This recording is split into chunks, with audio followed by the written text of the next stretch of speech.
നമസ്കാരം. സ്നേഹത്തിന് പ്രോട്ടോകോൾ ഇല്ലെന്നും സ്നേഹത്തിന്റെ ആശ്ലേഷണം മാത്രമാണ് ആ ചിത്രമെന്നും ദിവ്യ അയ്യർ IAS പറയുമ്പോഴും ഉയർന്ന ഉദ്യോഗസ്ഥ മന്ത്രിയെ ആലിംഗനം ചെയ്യുന്നതിന് ജാതിയുടെ നിറം ചേർത്ത് വരെ സോഷ്യൽ മീഡിയ വലിയ ചർച്ചയാക്കുകയാണ്. ജെൻഡർ വ്യത്യാസമില്ലാതെ, ജാതിമത വ്യത്യാസമില്ലാതെ ഒരാലിംഗനം ചെയ്യാൻ നമ്മുടെ സാമൂഹിക വ്യവസ്ഥിതി ഇന്നും അതിർവരമ്പ് വെക്കുന്നുണ്ടോ? ഒരാലിംഗനം ചർച്ച ചെയ്യപ്പെടേണ്ടാത്ത ഒരു കാലത്തേക്ക് എത്താൻ ഇനിയും എത്ര ദൂരമുണ്ട്? കടുപ്പം കുറിച്ച് ഇന്ന് സംസാരിക്കുന്നത് ഈ വിഷയമാണ്. നമ്മോടൊപ്പം ചർച്ചയിൽ സാമൂഹിക നിരീക്ഷക മൃദുല ദേവിയുണ്ട്, എഴുത്തുകാരി കൃപ അമ്പാടിയുണ്ട്, കവി MR ജയഗീതയുണ്ട്. സ്വാഗതം കടുപ്പം കുറിച്ചിലേക്ക്.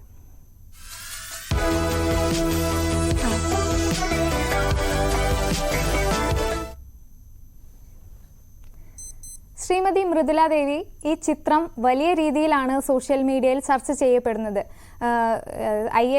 ദിവ്യ IASന് സല്യൂട്ട് അടിക്കുന്നവരുണ്ട്. സാഹിത്യകാരൻ ബെന്യാമിൻ ഉൾപ്പെടെ ദിവ്യക്ക് സല്യൂട്ട് എന്ന് പറഞ്ഞാണ് ചിത്രം പങ്കുവച്ചത്. ഒപ്പം എന്തിന് ഈ ചിത്രം ഇത്ര ചർച്ച ചെയ്യപ്പെടുന്നു, ഒരു ആലിംഗനം ഇത്ര ചർച്ച ചെയ്യപ്പെടേണ്ടതുണ്ടോ എന്നും സോഷ്യൽ മീഡിയയിൽ സംസാരങ്ങൾ നടക്കുന്നുണ്ട്. താങ്കൾക്ക് എന്ത് തോന്നുന്നു? ഫസ്റ്റ് ഓഫ് ഓൾ ഇത്തരം ചർച്ചകൾ ആവശ്യമാണ് എന്നാണ് ഞാൻ മനസ്സിലാക്കുന്നത്.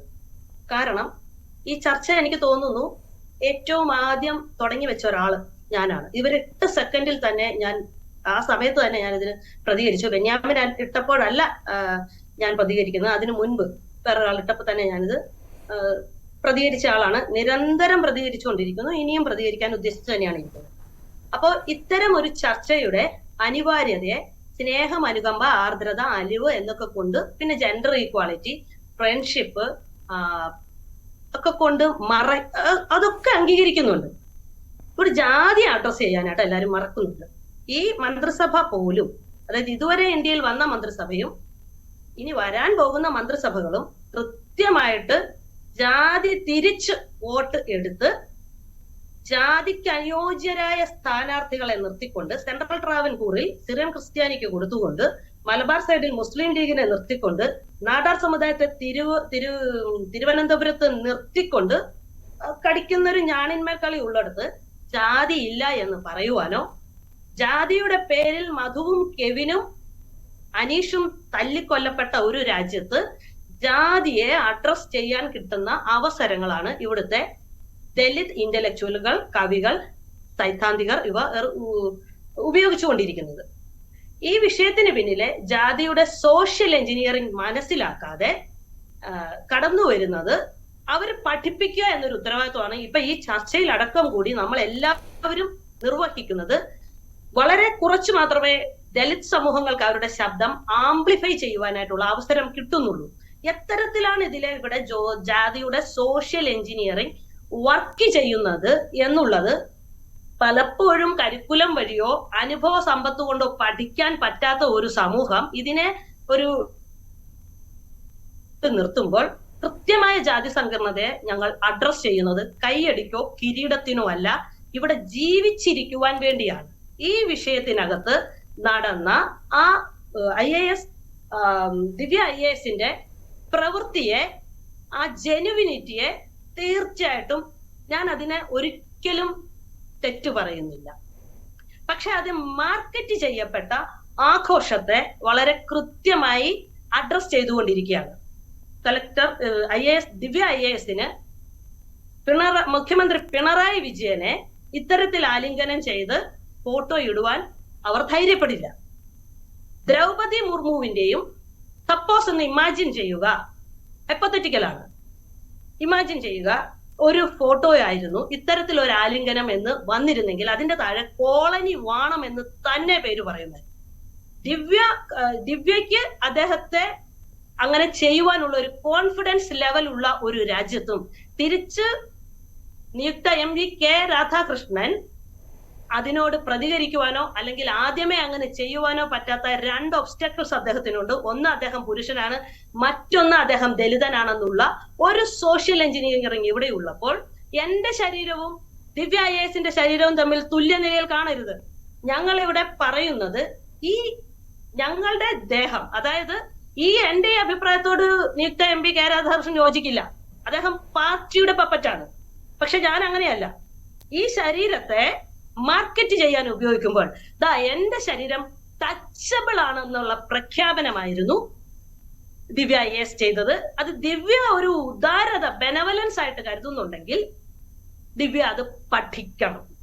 അത് പഠിക്കുക, പാർട്ടി പഠിക്കുക. പാർട്ടി അടിസ്ഥാന വിഭാഗങ്ങൾ കൈവിട്ടത് കൊണ്ടാണ് പാർട്ടി പൊട്ടിപ്പോയത് ഇപ്രാവശ്യം.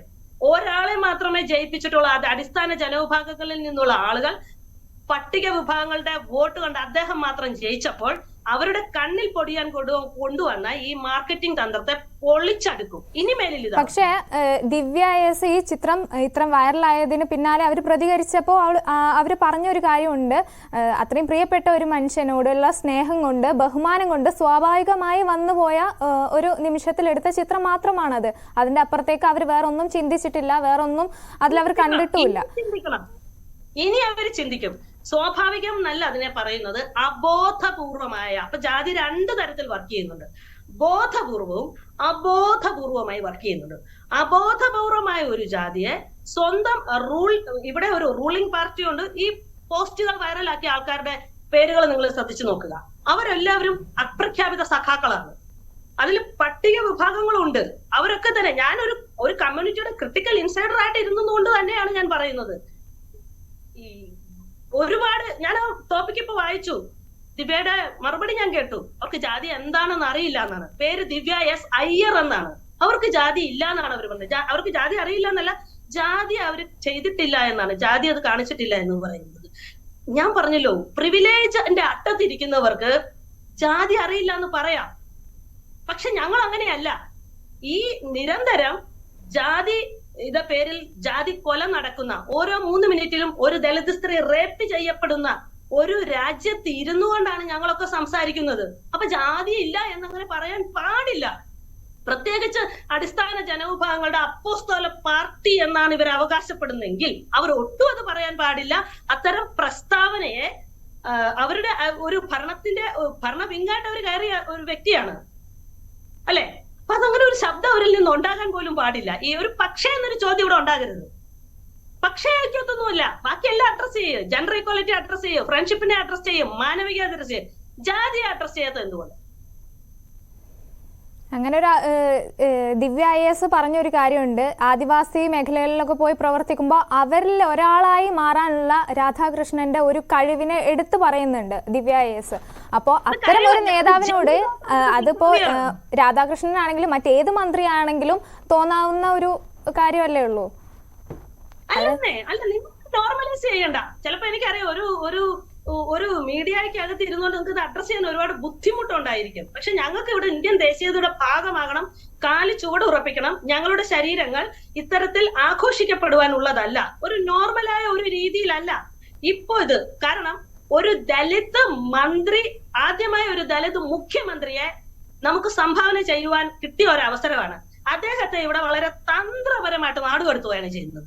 ഈ നാട് കടക്കുന്ന അവസരത്തില് വളരെ തന്ത്രപരമായി ഇഫക്റ്റീവ് മെഷേഴ്സ് ഉപയോഗിച്ചുകൊണ്ട് ഒരു ആശ്ലേഷത്തെ മാർക്കറ്റ് ചെയ്തുകൊണ്ട് കടത്തിവിടുമ്പോൾ പഴയ പോലെ പശ കലക്കുന്നവരല്ല ഭൂരിഭാഗം. എല്ലാവരും അങ്ങനെയാണെന്ന് ചിന്തിക്കരുത്. ഇന്ന് ഇന്ത്യയിലെ ഏറ്റവും നന്നായി വായിക്കുന്ന, യുക്തിസഹമായി ചിന്തിക്കുന്ന, കാര്യങ്ങൾ വിലയിരുത്തുന്ന ഒരു സമൂഹമാണ് ദലിത് സമൂഹമെന്ന് ഇന്നു മുതലെങ്കിലും ദിവ്യ മനസ്സിലാക്കേണ്ടിയിരിക്കുന്നു. അല്ല, പിന്നെ ആദിവാസി മേഖലയിൽ കഴിവ് തെളിയിക്കുക, എന്ത് കഴിവ് തെളിയിക്കുന്നു? അദ്ദേഹം ജെനുവിനിറ്റി, അത് അവരുടെ ജെനുവിനാണ് നേച്ചർ. ജെനുവിനിറ്റി മനസ്സിലാക്കുക. അദ്ദേഹത്തിന്റെ കമ്മ്യൂണിറ്റി എന്ന് പറയുന്നത് സ്ഥിതി സമത്വത്തിൽ അധിഷ്ഠിതമായ കാർഷിക സമൂഹമാണ്. സ്ത്രീയും പുരുഷനും അന്ന് ക്യൂർ സമൂഹങ്ങൾ ഐഡന്റിഫൈ ചെയ്തിട്ടില്ല. ഉണ്ടായിരുന്നെങ്കിൽ എല്ലാവരും കൂടി ചേർന്ന് തുല്യ നിലയിൽ വർക്ക് ചെയ്യുന്നതാണ്. ഞങ്ങൾക്ക് ഫെമിനിസം മറ്റൊരു വിങ് അല്ല. അങ്ങനെയുള്ള ഒരു അദ്ദേഹത്തിന് ഈ ഇതൊന്നും വലിയ ആനക്കാര്യമല്ല. പക്ഷെ ഇത് എന്തോ മഹത്തായ കാര്യം എന്ന രീതിയിൽ കൊണ്ട് അവതരിപ്പിക്കുമ്പോൾ ആ ആശ്ലേഷത്തെ ഞാൻ കുറ്റം പറയുന്നില്ല. സ്ത്രീയും പുരുഷനും, അതായത് വ്യത്യസ്ത സാമൂഹിക നിലകളിലും സാംസ്കാരിക നിലകളിലും ഒക്കെയുള്ള ഒരേ വിഭാഗത്തിൽ വർക്ക് ചെയ്യുന്ന ആൾക്കാർ തമ്മിൽ ഇത്തരം ആശ്ലേഷങ്ങൾ ഉണ്ടാകണം, സൗഹൃദത്തിന്റെയും ഒക്കെ ഉണ്ടാകണം. പക്ഷെ അത് ഉപയോഗിച്ച് അതെടുത്ത് അങ്ങോട്ട് ആഘോഷിച്ചുകൊണ്ട് അവിടെ ആഘോഷിക്കേണ്ട ആവശ്യം, ഞാൻ ചോദിക്കുന്നത്, ഇത് വേറെ ആരുടെയെങ്കിലും ആയിരുന്നെങ്കിൽ, മുഖ്യമന്ത്രി പിണറായി വിജയനോടായിരുന്നെങ്കിൽ ആ കടക്ക് പുറത്ത് ഓർമ്മയിൽ കിടക്കുന്നതോട് അവർക്കതിന് ധൈര്യം കിട്ടില്ലായിരുന്നു. പോട്ടെ, അവരത് ചെയ്തു. അത് അപ്പോൾ തന്നെ ആഘോഷിക്കുന്നത് ബെന്യാമിൻ ആഘോഷിക്കുന്നു, ഞാൻ ആരുടെയും പേര് പറയുന്നില്ല, ആഘോഷിച്ചവരെല്ലാവരും എന്റെ സുഹൃത്തുക്കളും ഒക്കെ തന്നെയാണ്. ആ ആഘോഷത്തെ ഞാൻ ഭയക്കുന്നു. ഇത്തരത്തിൽ ആഘോഷിക്കുന്ന ഒരു ഇന്ത്യയെ എനിക്ക് ഭയമാണ്. അവിടെ ഞങ്ങൾ അഡ്രസ് ചെയ്യും. അവിടെ വന്ന് സ്നേഹമാണ്, അനുകമ്പയാണ്, കരുണയാണ് എന്നൊക്കെ വീണവായന നടത്തുന്നതാണ് തെറ്റ്. ജാതി അഡ്രസ് ചെയ്യാനായിട്ട് ക്ലാസിനെ അഡ്രസ് ചെയ്യുന്നതാണ് ഇടതുപക്ഷത്തിന്റെ രീതി. അവർ യാതൊരു തരത്തിലും കാസ്റ്റിനെ അഡ്രസ് ചെയ്യുന്നില്ല, അതിൽ നിന്ന് പുറംതിരിഞ്ഞു നിൽക്കുകയാണ്. ഭയങ്കര ആഘോഷ മഹാമഹം. ആരാ പോസ്റ്റ് വൈറലാക്കിയത്? ഞാനാണോ വൈറലാക്കിയത്? നിങ്ങളാണോ? അല്ല, റൂളിംഗ് പാർട്ടിയുടെ മാധ്യമ ഏജൻസികളുടെ സഹായത്തോടു കൂടി വൈറലാക്കിയെന്ന പ്രഖ്യാപനം നടത്തി. റൂളിംഗ് പാർട്ടിയുടെ അപ്രഖ്യാപിത സഖാക്കളാണ് ഇത് വൈറലാക്കിയത്. ഞങ്ങൾ വൈറലാക്കി, ഞങ്ങളുടെ സാമ്രാജ്യം, ഞങ്ങളുടെ കിങ്ഡം ഞങ്ങൾ വൈറലാക്കി എന്ന് പ്രഖ്യാപിക്കുന്നു. അതൊരു ഏകാധിപത്യ സ്വരമാണ്. അവിടെ ജാതിയുടെ വൾണറബിലിറ്റി അനുഭവിക്കുന്നവർ ബുദ്ധിമുട്ടും. ജാതി പീഡനം അല്ലെങ്കിൽ ജാതിയിലുള്ള വൾണറബിലിറ്റി എന്ന് പറയുന്നത് റേപ്പ് ചെയ്യുന്നതും തല്ലിക്കൊല്ലുന്നതും മാത്രമാണെന്ന് ചിന്തിക്കരുത്. കുടിക്കുന്ന വെള്ളത്തിലും ശ്വസിക്കുന്ന വായുവിലും ജാതിയുള്ള ഒരു ലോകത്താണ് നമ്മൾ ജീവിക്കുന്നത്. ഇപ്പൊ ഞാൻ പറയുക, ശരി, നമുക്ക് തിരിച്ചു വരാം. നമ്മുടെ കൂടെ ധന്യ രാമൻ ഇപ്പോൾ ചേരുന്നുണ്ട്. ശ്രീമതി ധന്യ, എന്ത് തോന്നുന്നു? ഈ ചിത്രം ബോധപൂർവമായി ഇത്തരത്തിൽ മാർക്കറ്റ് ചെയ്യപ്പെട്ടതാണോ? താങ്കൾക്ക് എന്ത് തോന്നുന്നു? എനിക്ക് മിനിസ്റ്ററെ നന്നായിട്ട് അറിയാം, രാധാകൃഷ്ണൻ മിനിസ്റ്റർ. അത്രയ്ക്കും ജെന്യൂൻ ആയിട്ടുള്ള ആ പേഴ്സണാലിറ്റി, അദ്ദേഹത്തോട് സംസാരിക്കുമ്പോൾ മാത്രമേ ഒരു ഹ്യൂമൻ, ഞങ്ങളുടെ ഇടയിൽ നിന്ന് വന്ന ഒരാളെന്നുള്ള രീതിയിൽ എനിക്ക് ഭയങ്കര സന്തോഷമാണ്. എപ്പോഴും അദ്ദേഹത്തോട് സംസാരിക്കും. ഏറ്റവും കൂടുതൽ സംസാരിക്കുന്ന ആൾക്കാരിൽ ഒരാളാണ് രാധാകൃഷ്ണൻ മിനിസ്റ്റർ. എല്ലാ കാര്യങ്ങളും ഞങ്ങൾ ഡിസ്കസ് ചെയ്യാറുണ്ട്. അതുപോലെ തന്നെ ദിവ്യ എസ് അയ്യരും സുഹൃത്താണ്, ഞങ്ങൾ ഇടയ്ക്ക് സംസാരിക്കാറുണ്ട്. പക്ഷെ ഈ ഒരു വിഷയം ഈ പൊതുസമൂഹത്തിന്റെ കണ്ണില് അത് ഭയങ്കരമായിട്ട് അവരതിനെ വംശീയമാക്കി എഴുതപ്പെട്ടു. നിങ്ങൾ കണ്ടിരിക്കും, ബെന്യാമിൻ, നമ്മൾ ഇത്രയും വലിയ സിനിമയുടെ എഴുത്തുകാരനും ഒക്കെ ആയിട്ടുള്ള വലിയ വലിയ ഇവിടുത്തെ സാംസ്കാരിക വലിയ വലിയ രാജാക്കന്മാരാണ്. അവരുടെയൊക്കെ എഴുത്ത് കണ്ടില്ലേ? ദിവ്യയെ ഭയങ്കരമായിട്ട് അവരെ സല്യൂട്ട് എന്ന് എഴുതുവാണ്. എന്തിനാണ് അങ്ങനെ എഴുതുന്നത്? ഇവരുടെ ഉള്ളിലാണ് ജാതി ഉള്ളത്. അങ്ങനെ ഒരിക്കലും പറയേണ്ട കാര്യമില്ല. അപ്പൊ അത് ആരുടെ കണ്ണിലാണ് ജാതി? ഇപ്പൊ നിങ്ങൾക്ക് അത് എക്സ്പ്രസ് ചെയ്ത് കാണാൻ പറ്റും. ഇങ്ങനെയുള്ള എഴുത്തുകാരും ഈ പൊതുസമൂഹത്തിലെ മറ്റുള്ളവരും അത് നന്നായിട്ട് അവരാണ് അത് അതിനെടുത്ത് ആഘോഷിക്കുന്നത്. രാധാകൃഷ്ണ മിനിസ്റ്റർ അവരൊരു ഉദ്യോഗസ്ഥരാണ്. മന്ത്രിയുടെ കീഴിലുള്ള ഒരു ഉദ്യോഗസ്ഥയായിരുന്നു. അവർ പത്തനംതിട്ടയിൽ ഒരുമിച്ച് കളക്ടറായിരുന്നപ്പോഴും മിനിസ്റ്ററുമായിട്ടൊക്കെ അത്രയും ബന്ധമുള്ള ഒരു ആൾക്കാരാണ്. മിനിസ്റ്ററും അങ്ങനെ തന്നെയാണ് തിരിച്ച് അവരുടെ അടുത്തും. അപ്പൊ ആ ഒരു ഘടന കൊണ്ട് അവര് ഹഗ് ചെയ്താല് അതിനെ മറ്റുള്ളവരാണ് അതിനെ ഒരു ദിവ്യയെ അത് ഭയങ്കര നിങ്ങൾ ചെയ്ത വലിയ കാര്യമാണ്, നിങ്ങൾ സല്യൂട്ട് അർഹിക്കുന്നു. അപ്പൊ രാധാകൃഷ്ണൻ മിനിസ്റ്റർ എന്തോ ഐറ്റം കിട്ടി, എന്തോ ദൂരത്ത് നിൽക്കുന്ന ആൾക്കാരെ പോലെ ഇവിടെ ആഘോഷിക്കപ്പെടുന്ന ഈ പൊതുസമൂഹത്തിലുള്ള ഇവിടെ എഴുതി നന്നാക്കണം, ഈ സമൂഹത്തെ എഴുതി നന്നാക്കണം എന്ന് അങ്ങനെ ആ ഡ്യൂട്ടി ചെയ്യുന്ന ആൾക്കാരാണ് അതിനെ ജാതിയാക്കി മാറ്റുന്നത്. അതാണ് ഇവിടെ ചർച്ച ചെയ്യേണ്ടത്. അവരുടെ ഉള്ളിലാണ് ജാതി, അവരാണ് ഇവിടെ ജാതി ഉണ്ടാക്കുന്നത്. ഇതൊരു നോർമൽ വിഷയം മാത്രമാണ്. പക്ഷെ അതിനെ ജാതി ആക്കുന്നത് ഇത്തരത്തിലുള്ള ആൾക്കാരാണ്. ഈ ഒരുപാട് ചർച്ചകൾ ഞാൻ കണ്ടുകൊണ്ടിരിക്കുകയായിരുന്നു, എഴുത്തും ഞാൻ കണ്ടുകൊണ്ടിരിക്കുകയായിരുന്നു. അപ്പൊ പിന്നെ ഞങ്ങളുടെ ആൾക്കാർക്ക് ഒരു ബ്രാഹ്മണ സ്ത്രീയാൽ ഹഗ് ചെയ്യപ്പെട്ടു, അത് അങ്ങനെ അതിനെ മാറ്റി. അതിന്റെ ആവശ്യമില്ലേ ഈ സമൂഹത്തിൽ? അതിന്റെ ജാതി ഉണ്ട്, ജാതി മാത്രമേ ഇവിടെ ഉള്ളൂ, ജാതി കേരളമാണ്. ഈ കേരളത്തില് നമ്മൾ പണ്ടൊക്കെ പറഞ്ഞ് നോർത്ത് ഇന്ത്യ എന്നല്ല, കേരളത്തിലെ ഇവിടെ ഭരിക്കുന്ന ആൾക്കാരുടെ മുമ്പിൽ പോലും ഞങ്ങളൊക്കെ വംശീയമായിട്ട് അധിക്ഷേപിക്കപ്പെട്ടിട്ടുണ്ട്. എത്രയോ തവണ ഞങ്ങളെയൊക്കെ കാണാതെയും കണ്ടും ഞങ്ങളൊക്കെ അധിക്ഷേപിച്ചിട്ടുണ്ട്. അതും ഇവിടുത്തെ ഏറ്റവും വലിയ ഭരണാധികാര കേന്ദ്രം എന്ന് പറയുന്നിടത്ത് തന്നെ വലിയ വലിയ ഉദ്യോഗസ്ഥർ ഞങ്ങൾ അധിക്ഷേപിക്കുന്ന, ഞങ്ങളുടെ ആൾക്കാർ അധിക്ഷേപിക്കുന്നത് ഞാൻ കണ്ടിട്ടുണ്ട്. അപ്പൊ അതുകൊണ്ട് അത് വെച്ച് നോക്കുമ്പം ഈ പൊതുസമൂഹം തന്നെയാണ് ഒരു വിഷയം കാണും അതിനെ ജാതിയാക്കി മാറ്റുന്നതും അവർ തന്നെയാണ്. കാരണം അത് നിലനിൽക്കേണ്ടത് അവരുടെ ആവശ്യമാണ്, ഇവിടുത്തെ സമൂഹത്തിന്റെ ആവശ്യമാണ്. ഇങ്ങനത്തെ ചർച്ചകൾ ഇവിടെ ചെയ്യപ്പെടണം. രാധാകൃഷ്ണൻ ചെറുതാണെന്ന് കാണിച്ചു കൊടുക്കണം സമൂഹത്തിന്. ആ രീതിയിലുള്ള ചർച്ചകളാണ് ഇവിടെ വലിയ വലിയ എഴുത്ത് തമ്പുരാക്കന്മാർ പോലും നടത്തിയിട്ടുള്ളത്. അതിൽ ഖേദമുണ്ട്. തീർച്ചയായിട്ടും അങ്ങനെ തന്നെയാണ്. ഒപ്പം ഈ ജാതിയുടെ പേര് പോലെ തന്നെ ഒരു പെണ്ണ് ഒരു പുരുഷനെ ആലിംഗനം ചെയ്യുന്നു എന്ന തരത്തിൽ കൂടി സോഷ്യൽ മീഡിയയിൽ വലിയ ചർച്ച ഇതുണ്ടാകുന്നു. ഇത് നേരെ തിരിച്ചായിരുന്നെങ്കിൽ, ദിവ്യ എസിന്റെ സ്ഥാനത്ത് ഒരു പുരുഷനും രാധാകൃഷ്ണന്റെ സ്ഥാനത്ത് ഒരു സ്ത്രീയുമായിരുന്നെങ്കിൽ ഇതെങ്ങനെ വന്നേനെ എന്ന തരത്തിലും സോഷ്യൽ മീഡിയയിൽ ചർച്ചകൾ വരുന്നുണ്ട്. മൃദുലതായി, താങ്കൾക്ക് എന്ത് തോന്നുന്നു? ഇത് നേരെ തിരിച്ചായിരുന്നെങ്കിൽ ഈ ചർച്ച ഇങ്ങനെ ആയില്ലല്ലോ. അല്ല, ഈ തിരിച്ചായിരുന്നതിനപ്പുറം ഞാൻ വേറൊരു ചോദ്യം കൂടി അങ്ങോട്ടൊന്ന് ചോദിക്കുവാണേ. ഈ ദിവ്യയുടെ സ്ഥാനത്ത് ഇത്തരം ഇത് ഹൈപ്പോത്തറ്റിക്കലാണ്. രമ്യ ഹരിദാസ് ആയിരുന്നു ഇങ്ങനെ വന്ന് നിന്ന് അദ്ദേഹത്തെ ഇങ്ങനെ ഒരു ആശ്ലേഷം ചെയ്തിരുന്നെങ്കിൽ ആഘോഷിക്കുമായിരുന്നു.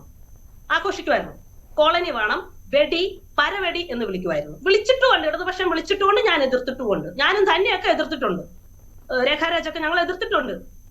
ഓക്കെ, ഞാൻ ഇവരുടെ രണ്ടുപേരുടെയും രാഷ്ട്രീയത്തോട് കൃത്യമായ രീതിയിൽ ഒരുമിച്ച് പോകേണ്ട ഇടങ്ങളിൽ ഒരുമിച്ച് പോവുകയും വിയോജിപ്പിന്റെ സ്ഥലത്ത് വിയോജിച്ചുകൊണ്ട് നിൽക്കുന്ന ഒരാളാണ്. മറ്റൊരു താമരപത്രത്തിനും അല്ല നിൽക്കുന്നത്.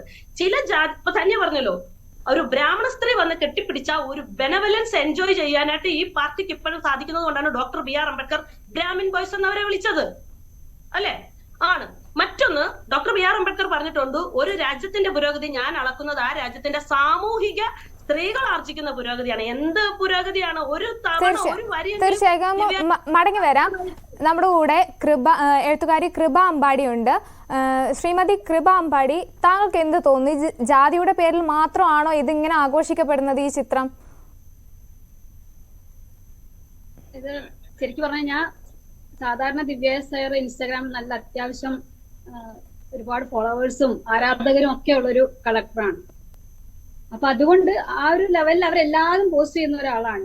ഇതും അതുപോലെയൊക്കെ അങ്ങ് ആഘോഷിക്കപ്പെടും, അല്ലെങ്കിൽ അങ്ങനെയൊക്കെ കാണുന്നൊക്കെ തന്നെയായിരിക്കും എല്ലാവരും വിചാരിച്ചിട്ടുണ്ടായിരിക്കാം. പക്ഷെ സംഭവിച്ചത് സോഷ്യൽ മീഡിയയില് ഇത് എഴുതി എഴുതി എഴുതി വല്ലാതെ അങ്ങ് വേറെ എന്ത് വെളുപ്പിച്ചെന്നോ കറുപ്പിച്ചെന്നോ എനിക്കറിയില്ല എന്താ അതിനെ വാക്ക് പറയേണ്ടത് എന്നുള്ളത്. ഒരു ആവശ്യമില്ലാതെ രണ്ടാളുകൾ അവരുടെ സ്നേഹത്തെ അവർക്ക് ഇഷ്ടമുള്ളതുപോലെ അവർ പ്രകടിപ്പിച്ചു. വളരെ സ്വാഭാവികമായിട്ടുള്ള ഒരു കാര്യം അതിനെ എഴുതി എഴുതി മറ്റൊന്നാക്കി മാറ്റി. ഇപ്പൊ ഞാനും ഇതുപോലെ ശ്രദ്ധിച്ചത് ബെന്യാമിൻ എഴുതിയത് തന്നെയാണ്. എനിക്കും വളരെ അസ്വാഭാവികമായിട്ട് തോന്നി. അദ്ദേഹം സാധാരണ അങ്ങനെയൊന്നും അറിയാം, പത്തനംതിട്ടയിലൊക്കെ ആകുമ്പോൾ ഉണ്ടാകുന്ന കമ്പനിയും ദിവ്യാസയോടുള്ള പേഴ്സണൽ കണക്ഷനും ഒക്കെ കൊണ്ടായിരിക്കാം ആ വാചകം ഞാൻ ഓർക്കുന്നുണ്ട്. അകറ്റി നിർത്തലുകളുടെ കാലത്ത് 1000 അർത്ഥതലങ്ങളുള്ള ഒരു ആശ്ലേഷം, ആ 1000 അർത്ഥതലങ്ങളാണ് ഏറ്റവും പ്രശ്നമായത്. നമുക്ക് അത് മനഃപൂർവ്വം എനിക്ക് ചിന്തിക്കാനേ പറ്റുന്നില്ല. അങ്ങനെ അദ്ദേഹം അത് ഉദ്ദേശിച്ച് എഴുതിയത് അങ്ങനെ ആയിക്കോളണമെന്നില്ല. പക്ഷെ അതിന്റെ ചോട്ടിൽ വന്ന കമന്റ്സ് വായിക്കുമ്പോൾ അതിന്റെ ലെവൽ തന്നെ വേറെ. ഒരുപാട് ഷെയർ ചെയ്യപ്പെട്ടു. എനിക്ക് തുടക്കം ആയിരിക്കാം. അതിനകത്ത് ഒരാൾ പറയുന്നുണ്ട്, മിത്ര സിന്ധു ചോദിക്കുന്നുണ്ട്, ആരെ ചേർത്ത് നിർത്തുന്നതിനെയാണ് മഹത്തരമായി താങ്കൾ കാണുന്നത്? അതാണ് അതിന്റെ ഏറ്റവും റെലവെന്റ് ആയിട്ടുള്ള ചോദ്യം. കാരണം ദിവ്യ അദ്ദേഹത്തെ കെട്ടിപ്പിടിക്കുന്നു എന്നുള്ളതാണോ ഈ ചേർത്ത് നിർത്തൽ എന്ന് പറയുമ്പോൾ തന്നെ അത് ഏറ്റവും അശ്ലീലമായല്ലോ. അതിന്റെ അപ്പുറത്തേക്ക് ഇനി എന്താ പറയാനുള്ളതെന്ന് അറിഞ്ഞൂടാ. അദ്ദേഹത്തിന്റെ രാധാകൃഷ്ണൻ സാർ അദ്ദേഹം നിൽക്കുന്നത് കണ്ടാൽ നമുക്ക് അറിയാൻ പറ്റും. അദ്ദേഹത്തിന് കൈ സ്റ്റാൻഡിൽ നിൽക്കുന്നു. അപ്പൊ പലരും പറയുന്നുണ്ട് പ്രോട്ടോകോൾ പോലും നോക്കാതെ. ഒരു ഉദ്യോഗസ്ഥയാണല്ലോ അവര്. ഒരു ഉദ്യോഗസ്ഥയ്ക്ക് ഒരു മന്ത്രിയെ കെട്ടിപ്പിടിക്കാനൊക്കെ എന്ന് പറയുമ്പോൾ അങ്ങനെയല്ലേ നമ്മൾ ചിന്തിക്കേണ്ടത്. അദ്ദേഹമാണ് ശരിക്കും പറഞ്ഞാൽ അതിന് അനുവാദം കൊടുക്കേണ്ടയാള്. പക്ഷെ അതിനെ തിരിച്ചാണ് എല്ലാവരും വായിച്ചതും ആഘോഷിച്ചതും. അപ്പൊ ചോദിക്കുന്നുണ്ട്, നിങ്ങൾ സ്വയം ഒന്ന് മൃതദേവി തന്നെ പോസ്റ്റ് ഇട്ടിട്ടുണ്ടായിരുന്നല്ലോ, നിങ്ങൾ സ്വയം ചിന്തിച്ചു നോക്കണം. ഈ അയ്യർന്നുള്ള വാലും വെച്ചിട്ട് ഇങ്ങനെ ചെയ്യുമ്പോ ആളുകൾ ഇതിനെ ഇങ്ങനെ കാണുമ്പോൾ നിങ്ങൾ പിന്നെ അതിനെ വെളുപ്പിക്കാൻ നിൽക്കരുത് എന്നുള്ളത്. അപ്പം ജാതീയമായിട്ട് ഇങ്ങനെ വായിക്കപ്പെട്ടു, അത് കുറെ പേര് എടുത്ത് ആഘോഷിച്ചു എന്നുള്ളത് തന്നെയാണ് എനിക്ക് തോന്നുന്നത്. അവർ രണ്ടുപേരും ഒരിക്കലും അങ്ങനെ ചിന്തിക്കാനുള്ള സാധ്യത ഒരു കാരണവശാലും ഇല്ല. പക്ഷെ ഈ കണ്ടു നിൽക്കുന്ന മലയാളികൾക്ക് ഉണ്ടാകുന്ന ഒരു അസുഖം ഉണ്ടല്ലോ, രണ്ടുപേര് സന്തോഷിക്കുമ്പോഴും അതിനല്ലെങ്കിൽ അതിനകത്തൊരു കുറ്റം കണ്ടുപിടിക്കുക എന്നുള്ളത്, ഒരു തെറ്റ് കണ്ടുപിടിക്കുക എന്നുള്ളത്. അപ്പൊ ഇതിനകത്ത് രാധാകൃഷ്ണൻ സാർ ഒരു പക്ഷെ തിരിച്ച് കെട്ടിപ്പിടിച്ചിരുന്നെങ്കിൽ ഇത് വേറെ എന്തെങ്കിലും സംഭവമാക്കി മാറ്റിയേനെ. അതിനുള്ള ഒരു സാധ്യത അവർക്ക് കിട്ടിയില്ല എന്നുള്ളത് കൊണ്ട്. അതെ, അത് തന്നെയാണ് ഞാൻ നേരത്തെ ചോദിച്ചതും. ഇത് നേരെ തിരിച്ചായിരുന്നെങ്കിൽ ഈ ചർച്ചകൾ വേറെ തരത്തിലായിരിക്കും പോവുക, അല്ലേ? അതെ, ഇപ്പൊ ഒരു ബ്രാഹ്മണ സ്ത്രീ, അങ്ങനെ എനിക്ക് അറിഞ്ഞൂടാട്ടത്, ഇങ്ങനെ പറയുന്നത് തന്നെ ഇങ്ങനെ പച്ചയ്ക്ക് അങ്ങ് പറയുമല്ലേ ആളുകള്. ഒരു ബ്രാഹ്മണ സ്ത്രീ ദളിതനെ കെട്ടിപ്പിടിച്ച് പുണ്യം കൊടുത്തു എന്നുള്ള അങ്ങനെ തന്നെ ആളുകൾ പറയുന്നുണ്ട്. ഞാൻ പറഞ്ഞു ആളുകളല്ല, ഞാൻ പറഞ്ഞു എന്റെയൊക്കെ പേര് ഓർത്ത് വെക്കണം.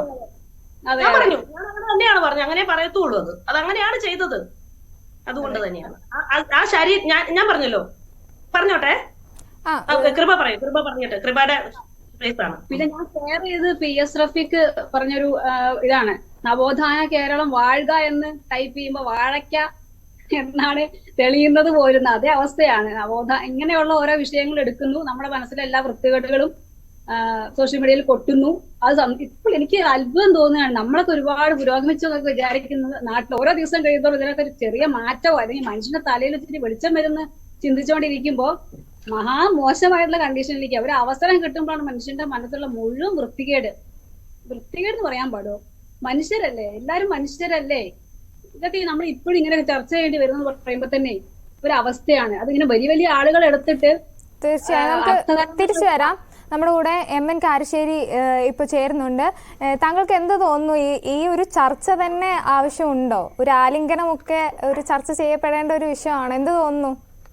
ഒരിക്കലും അല്ല. എന്താന്ന് വെച്ചാല് അത് ഒരു കളക്ടറുടെയും ഒരു മന്ത്രിയുടെയും സ്വകാര്യ ജീവിതത്തിലേക്ക് നമ്മൾ ആവശ്യമില്ലാതെ ഇടിച്ചു കയറുകയാണ്. അവരാർക്ക് കൈ കൊടുക്കണം, ആരെ ആശ്ലേഷിക്കണം, ആരോട് ചിരിക്കണം എന്നൊക്കെ ഉള്ളത് അവരുടെ വ്യക്തിപരമായ കാര്യമാണ്. അവർക്ക് അദ്ദേഹത്തെ പറ്റിയുള്ള മതിപ്പോ ബഹുമാനമോ സൂചിപ്പിക്കാൻ വേണ്ടി അവർ ചെയ്തൊരു കാര്യം നമ്മളത് അതിനെപ്പറ്റി വല്ല നല്ല വാക്കും പറയാം, അതും പറയേണ്ട ആവശ്യമില്ല. അവരൊരിക്കല് അവരുടെ കുഞ്ഞിനെയും കൊണ്ട് പിന്നെ ഒരു സ്റ്റേജിൽ വന്നു. എന്ത് ബഹളാണ് മലയാളികൾ ഉണ്ടാക്കിയത്. ഒരു കുഞ്ഞിനെയും കൊണ്ട് ഒരു അമ്മയ്ക്ക് വരാൻ പാടില്ലേ? അത് ഇതിനേക്കാൾ നീചമായിരുന്നു.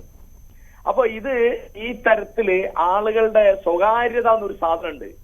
അതിലേക്ക് അത് നമുക്ക് ചർച്ച ചെയ്യാവുന്നതും ചെയ്യേണ്ടതും ചെയ്യരുതാത്തതുണ്ട്. ഇതൊന്നും ഒരു തരത്തിലും വേറെ ഒരാളെ ബാധിക്കുന്നില്ല. ദിവ്യാസ് അയ്യര് അവരുടെ കൊച്ചു കുഞ്ഞിനെയും മടിയിൽ വെച്ച് ഒരു മീറ്റിംഗിൽ പങ്കെടുക്കുന്നു. അതിന് ബാക്കിയുള്ളവർക്ക് എന്താ? അല്ലെങ്കിൽ അദ്ദേഹം അധികാരം അതിൽ വരുമ്പോഴോ അല്ലെങ്കിൽ അവിടുന്ന് രാജിവെച്ച് പോകുമ്പോഴോ മന്ത്രിയെ ആശ്ലേഷിക്കുന്നു.